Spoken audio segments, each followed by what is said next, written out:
Hello students, आज जो अपन economics का जो टॉपिक डिस्कस करने वाले हैं वो बहुत ही इंपॉर्टेंट टॉपिक है। वो है प्राइस डिटर्मिनेशन कि माइक्रो के अंदर प्राइस डिटरमाइन होता कैसे है। तो देखते हैं कि हमारी दो टाइप की पावर होती है। अपन पढ़ चुके हैं, एक तो डिमांड और एक सप्लाई। तो डिमांड और सप्लाई का जो प्राइस मैकेनिज्म है वही प्राइस डिसाइड करता है। वो कैसे करता है, उसमें चेंजेस कैसे आते हैं, वो सब जो है वो अपन इस चैप्टर में पढ़ने वाले हैं। तो देखिए, सबसे पहले प्राइस डिटर्मिनेशन कैसे होता है। देखिए, अब ये अपन जानते हैं कि ये जीरो है, ये एक्स एक्सिस है, ये वाई एक्सिस है। ये आपका डिमांड कर्व है डीडी और ये आपका सप्लाई कर्व है एसएस। जहां डिमांड और सप्लाई कर्व इंटरसेक्ट करते हैं यहां ई पॉइंट पर, है ना, ये आपकी है क्वांटिटी और ये आपकी क्या है, प्राइस। तो ये आपकी बन जाती है जो इक्विलिब्रियम प्राइस बन जाती है और ये आपकी क्या बन जाती है, इक्विलिब्रियम क्वांटिटी। तो ये इस तरीके से डिमांड और सप्लाई जो है वो प्राइस तय करते हैं। यहां प्राइस तय हुआ, ये इक्विलिब्रियम है, ये इक्विलिब्रियम क्वांटिटी है, ये इक्विलिब्रियम प्राइस है। सही है। तो हम देखते हैं कि सर यहां तो चलो ये दोनों इक्वल है, लेकिन अगर हम इस वाले लेवल की बात करें कि अगर प्राइस यहां हो जाए तो देखो इस वाले लेवल पर प्राइस क्योंकि बढ़ गई है, चीज महंगी हो गई, तो डिमांड तो हो गई कम और सप्लाई है ज्यादा। ये जीरो है, ये जीरो के पास में आ रहा है तो कम है और ये ज्यादा है, तो इसको आप बोलते हैं एक्सेस सप्लाई। इस वाली कंडीशन को क्या बोलते हैं, एक्सेस सप्लाई। अगर मैं कहूं प्राइस ये हो जाए, प्राइस गिरकर यहां आ जाए, तो जब प्राइस कम हो गई तो चीज सस्ती हो गई, तो डिमांड तो हो गई ज्यादा और सप्लाई हो गई कम। तो इस वाली पोजीशन को आप बोलते हैं एक्सेस डिमांड। सही है।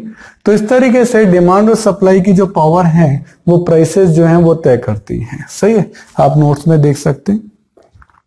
अब इसमें भी यही कहता है वायबल इंडस्ट्री। वायबल इंडस्ट्री तो उसको कहते हैं जहां डिमांड और सप्लाई, जैसे ये डिमांड है, ये सप्लाई है, ये इंटरसेक्ट करते हैं, ये कर्व इंटरसेक्ट कर रहे हैं यहां, तो ये वायबल इंडस्ट्री है।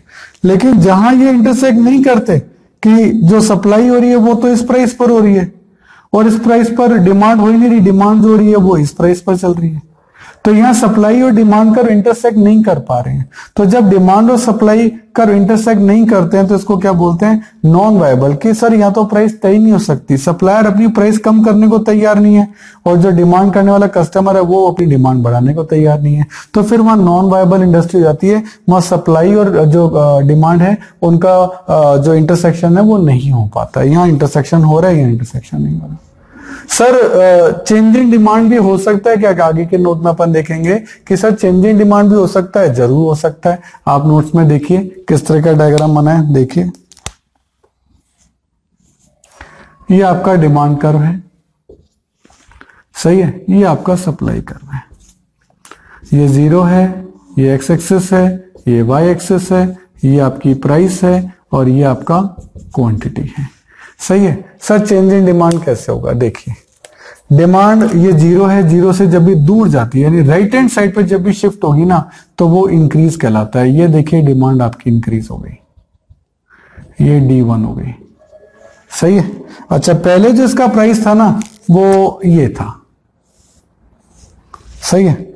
अब जैसे किसी चीज की डिमांड बढ़ेगी, डिमांड किसी चीज की बढ़ जाए, मान लो एप्पल फोन की डिमांड बढ़ गई, तो उसका प्राइस अपने आप ही क्या हो जाएगा, ये देखो बढ़ गया, क्योंकि इंटरसेक्शन अब यहां हो रहा है, सप्लाई और डिमांड का इंटरसेक्शन हो रहा है, तो प्राइस P से बढ़कर P1 और क्वांटिटी Q से बढ़कर Q1 हो जाएगी। सब जीरो से दूर जा रहे हैं इसलिए। सर क्या डिमांड कम भी हो सकती है, जरूर कम हो सकती है। किसी चीज की डिमांड कम हो जाए, ये लो, ये घट के D2 हो गई। सही है। अब ये सप्लाई वाला जो कर्व उसको इंटरसेक्ट कर रही है यहां, तो प्राइस जैसे ही कम हुई तो डिमांड भी क्या हो गई, कम हो गई।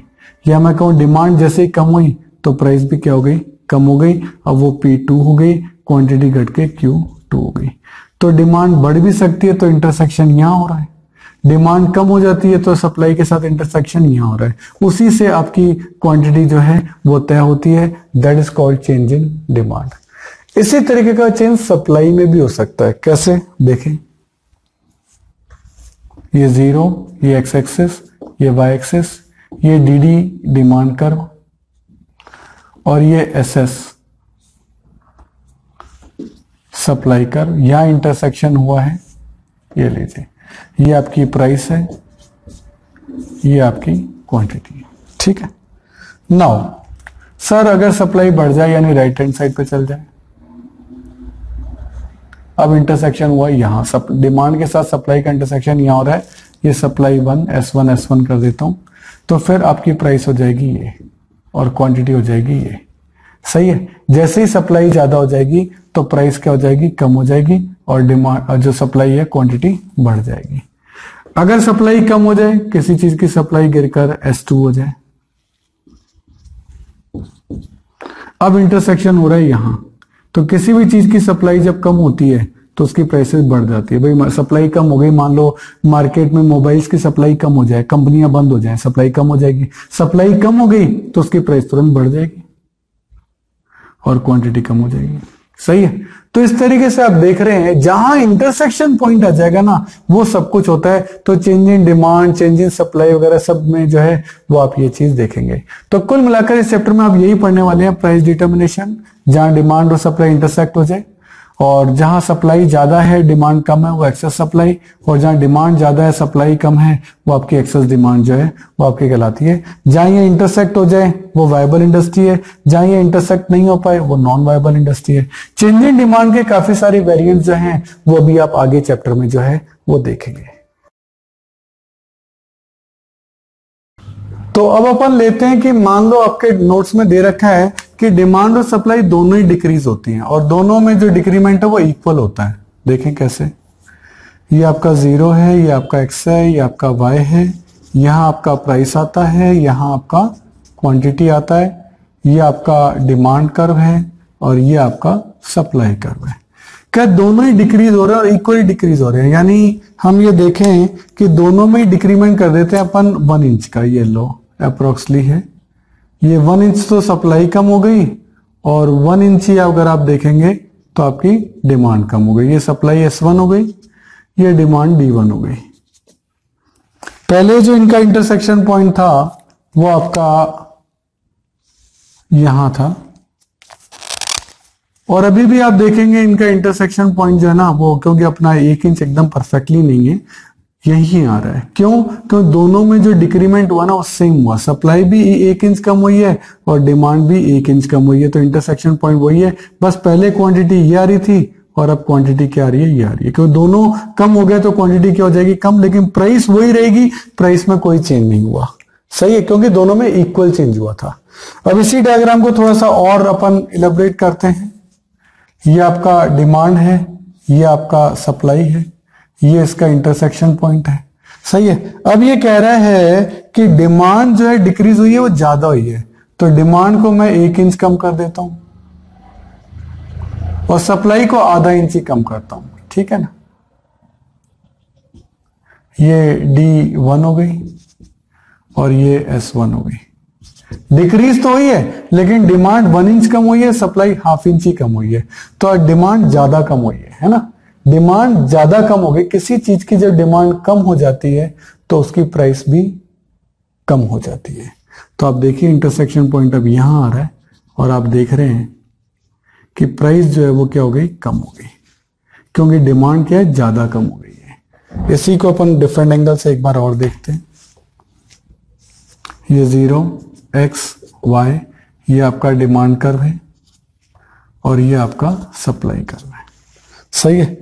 दोनों ही डिक्रीज होने पर सप्लाई जो है वो ज्यादा डिक्रीज हुई, यानी सप्लाई तो 1 इंच कम हुई है और डिमांड कम हुई है, तो डिमांड ½ इंच कम करता हूं। ये S1 हो गया, ये D1 हो गया। ठीक है ना। पहले इनका इंटरसेक्शन पॉइंट जो था वो यहां था। सही है। अब देखो सप्लाई ज्यादा कम हो गई, 1 इंच कम हुई है सप्लाई, डिमांड भी कम हुई है लेकिन सप्लाई ज्यादा कम हुई। अब किसी चीज की सप्लाई कम हो जाए, मान लो एप्पल के फोन ही कम आ रहे हैं अमेरिका से, अब सप्लाई कम हो गई, सप्लाई कम हो जाएगी उसकी, तो उसकी प्राइसेस क्या होगी, बढ़नी चाहिए। देख लो ये इंटरसेक्शन पॉइंट अब यहां आ रहा है, तो प्राइसेस क्या होगी, बढ़ गई। हाँ, क्वांटिटी क्या हो गई, कम, क्योंकि अमेरिका से सामान ही कम आ रहा था, क्वांटिटी कम हो गई ये देखो। और प्राइसेस क्या हो गई, प्राइसेस बढ़ गई।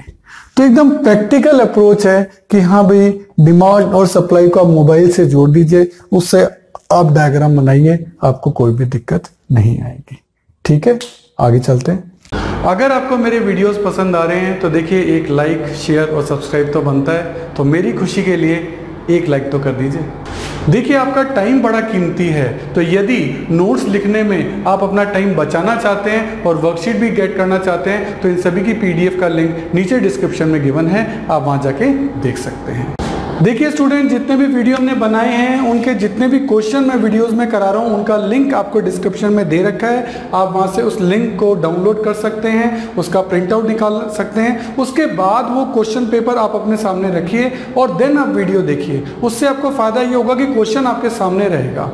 तो ये चीज़ जरूर से कर लेनी है। और मैं आपको एक बार स्पेशल बताना चाहता हूँ कि ये जो वीडियो है ये तो ट्रेलर है। अगर आपको हमारे सारे वीडियो देखने हैं तो आपको हमारी मोबाइल ऐप सब्सक्राइब करना चाहिए, उसका नाम है अनुराग क्लासेस, और इसमें आपको हमारे सारे वीडियो देखने को मिलेंगे।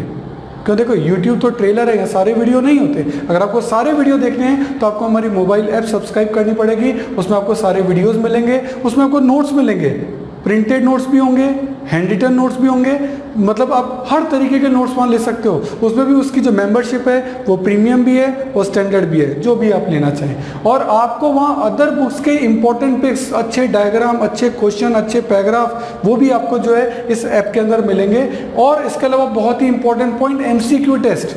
एमसीक्यू टेस्ट का पैनल है जिसमें आप जितने भी टेस्ट वहाँ देंगे उसमें ऑप्शंस होंगे ABCD, उसमें ट्रू एंड फॉल्स के क्वेश्चन होंगे, उसमें फिल इन द ब्लैंक्स के क्वेश्चन होंगे। आपने 40 क्वेश्चन का टेस्ट दिया, जैसे ही सबमिट किया विदिन 5 सेकेंड्स आपका रिजल्ट आपके सामने है। तो ये मोबाइल ऐप मैं जरूर चाहूँगा आप जरूर से सब्सक्राइब करिए। मेरा नंबर है 9829224488। आप ऑफिस आवर्स में कभी भी मुझे कॉल कर सकते हैं। Thank you. देखिए स्टूडेंट, हमारे चैनल से जुड़ने का फायदा आपको नेक्स्ट 7 इयर्स तक मिलेगा, क्योंकि हमारी रेंज बहुत बड़ी है। नॉर्मली आप चैनल्स पे देखेंगे वो 1 या 2 या 3 सब्जेक्ट पढ़ा रहे हैं, लेकिन मैं आपको बहुत बड़ी रेंज दूंगा। यदि आपकी और मेरी ट्यूनिंग जमती है तो ये बहुत लॉन्ग लास्टिंग रहेगी, और वो ट्यूनअप में आपको बार बार नई ट्यूनअप नहीं करनी पड़ेगी, क्योंकि आपकी ट्यून मुझसे जम चुकी है। क्यों? क्योंकि मैं आपको बता रहा हूँ कि मैं 11th में आपकी अकाउंट्स, स्टेट्स और माइक्रो इकोनॉमिक्स लूंगा। 12th में मैं आपकी अकाउंट्स, मैक्रो और इंडियन इको लूंगा। बीकॉम के अंदर मैं आपकी corporate accounting, advance accounting, costing, financial management, budgeting, income tax etcetera, जो भी आपके जिस भी नाम से ग्रेजुएशन के अंदर ये कोर्स होंगे, इन सब के वीडियो हमने ऑलरेडी बना रखे हैं। मोबाइल ऐप आपकी बना रखी है, तो आपको बहुत सारी फैसिलिटीज हम देने जा रहे हैं। इसके अलावा CA, CS और CMA के फाउंडेशन और इंटर कोर्सेज में जितने भी प्रैक्टिकल हैं या इकोनॉमिक्स से रिलेटेड टॉपिक हैं, उन सब के वीडियो आपके तैयार मिलेंगे। पूरा स्टडी मटेरियल, पूरा नोट, सब चीज़ A to Z आपको रेडी मिलेगी। और इसके अलावा मास्टर्स अगर आप कर रहे हैं उसमें भी QT है या मैनेजरियल इकोनॉमिक्स है, डायरेक्ट टैक्स है। QT का मतलब क्वांटिटेटिव टेक्निक्स, डायरेक्ट टैक्स है, इनडायरेक्ट टैक्स है, एडवांस टैक्स है, यानी पूरी कंप्लीट प्रैक्टिकल जितने भी न्यूमेरिकल सब्जेक्ट होते हैं सब आपको हमारे चैनल पे और हमारे मोबाइल ऐप पे मिलेंगे, जो कि आपको नॉर्मली बाकी चैनल्स पे नहीं मिलते हैं। हर साल आपको नए चैनल पे शिफ्ट होना पड़ता है, और यहाँ आपको एक ही चैनल पे कंप्लीट सॉल्यूशन मिलेगा।